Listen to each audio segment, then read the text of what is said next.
Kemudian di sini ada yang namanya gaya tegang tali atau sering disebut dengan katrol.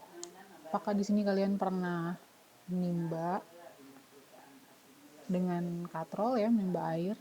Jadi katrol ini adalah aplikasi dari gaya tegang tali. Jadi di mana ada dua benda yang saling dihubungkan dengan tali.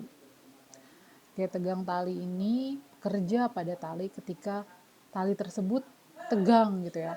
Arah gayanya tergantung pada titik di mana kita melihat atau meninjaunya. Nah, ini juga bisa misalnya pada saat kita menarik beban menggunakan mobil atau pada saat kita menderek mobil. Ya. Gaya tegang tali ini bekerja pada ujung-ujung tali karena tali tersebut mengalami tegangan. Rumusnya dari gaya tegang tali ini sama dengan sigma F sama dengan M dikali dengan A ya. Ini gaya tegang tali. Satuannya kita pasti udah tahu. Kemudian ada lagi yang namanya gaya sentripetal. Ini mungkin juga ini sudah kita bahas ya apa yang dimaksud dengan kemarin itu percepatan sentripetal ya. Nah, jadi gaya sentripetal ini adalah gaya bekerja pada benda yang bergerak secara melingkar dan arahnya menuju pusat lingkaran. Jadi kalau menuju pusat lingkaran itu kita sebut sebagai sentripetal. Tapi kalau dia menjauhi itu namanya beda lagi, bukan sentripetal. Ayo, apa? Ada yang tahu? Gaya yang menjauhi pusat lingkaran. Ya, kalau yang menjauhi itu kita sebut sebagai gaya sentrifugal gitu. Kalau sentripetal ini menuju ke pusat lingkaran. Pasti menuju ke pusat lingkaran.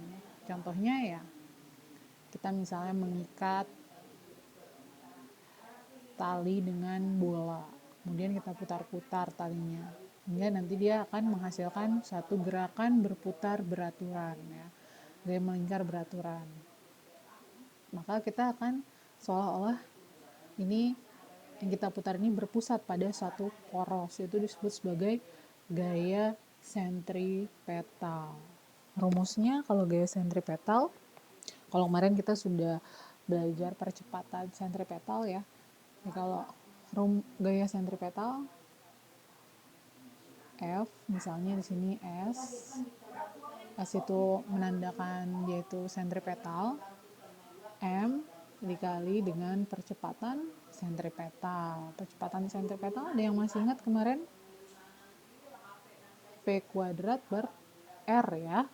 Nah, satuannya juga sama. Yang ini satuannya Newton, ini kilogram, yang ini meter per second kuadrat. Oke, mungkin itu gaya-gaya yang merupakan aplikasi dari hukum-hukum Newton. Mungkin kalian bisa menambahkan gaya apa saja yang lainnya, tapi sementara sampai dengan saat ini kita membahas sampai dengan gaya sentripetal.